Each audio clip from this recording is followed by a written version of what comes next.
جب آپ کی توجہ اللہ کی جانب، میرے نبی پاک صلی اللہ تعالی علیہ وسلم نے فرمایا ہر چیز اپنے رب سے مانگ، ہر چیز مانگ، ہر چیز مانگ۔ یا رسول اللہ کیا کچھ؟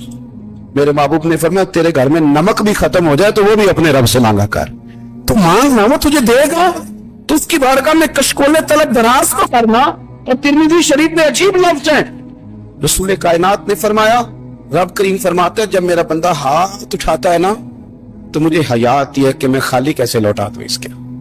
اتنے بڑے بادشاہ کی بارگاہ میں دعا کی بڑی طاقت ہے۔ میرے نبی پاک نے فرمایا دعا مومن کا ہتھیار ہے، دعا مومن کا۔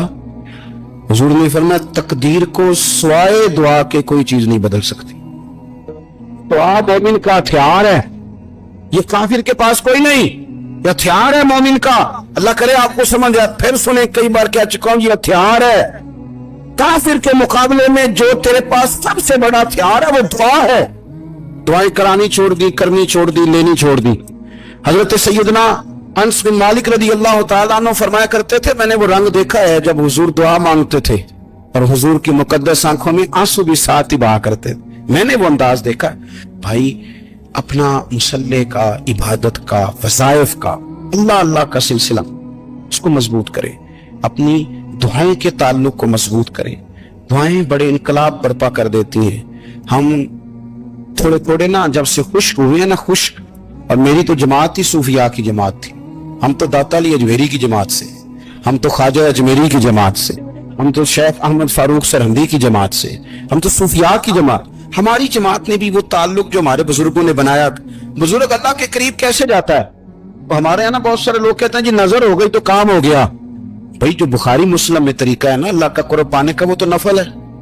نبی کریم علیہ الصلوۃ والسلام نے فرمایا بندہ نفلوں کے ذریعے رب کے قریب جاتا ہے، اور اتنا قریب جاتا ہے کہ پھر اللہ اس کی زبان بن جاتا ہے، اللہ اس کی آنکھیں بن جاتا ہے، کان بن جاتا ہے، ہاتھ اور پیر بن جاتا ہے۔ تو یہ تو عبادت ہے، یہ تو اللہ کی بارگاہ کی حاضری ہے جو آپ کو اللہ کے قریب کرے گی۔ فرمایا وَإِذَا سَأَلَكَ عِبَادِي عَنِّي فَإِنِّي قَرِيبٌ۔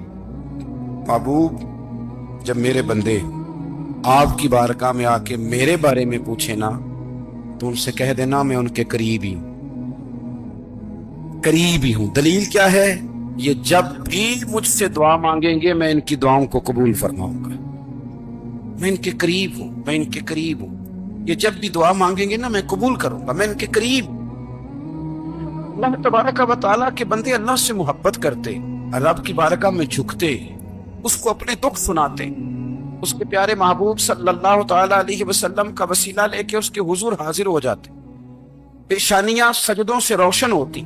ہم نا ہر چیز کے لیے وقت نکالتے ہیں، ہر چیز کے لیے، لیکن عبادت کے لیے وقت نہیں نکالتے۔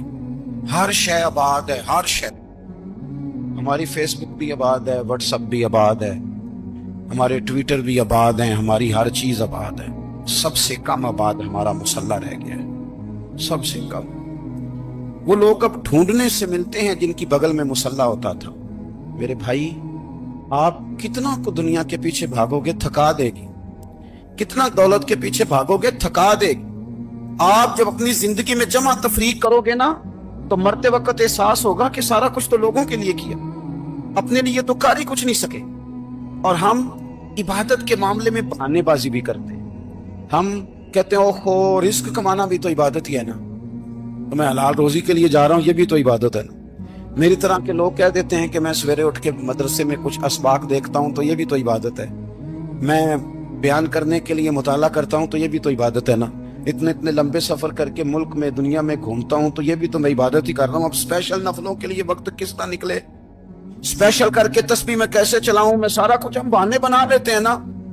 میرا سوال یہ ہے کہ یہ ساری باتیں صحابہ کو، نبی کریم کو، دیگر لوگوں کو بھی تو پتہ تھی نا، لیکن آپ غور تو کریں 23 سال حضور کو وقت ملا، مختصر وقت ظاہراً تبلیغ کرنے کے لیے، پوری دنیا میں دین بھی پھیلانا ہے۔ گھر میں 11 ازواج ہے، 4 بیٹیاں ہیں، ان کی اولادیں، سارے کام کاج بھی دیکھنے، لیکن سیدہ طیبہ طاہرہ حضرت عائشہ صدیقہ رضی اللہ تعالیٰ عنہ فرماتی ہیں سارا دن تبلیغ کرتے، ہر غلام کے دکھ سنتے، گھر میں آتے تو اپنے گھر والوں کا خیال کرتے، کام میں ہمارا ہاتھ بٹاتے۔ قربان جاؤں، کہتی ہے زمانہ سارا سو جاتا لیکن آمنہ کے لال مصلی بچھا لیتے،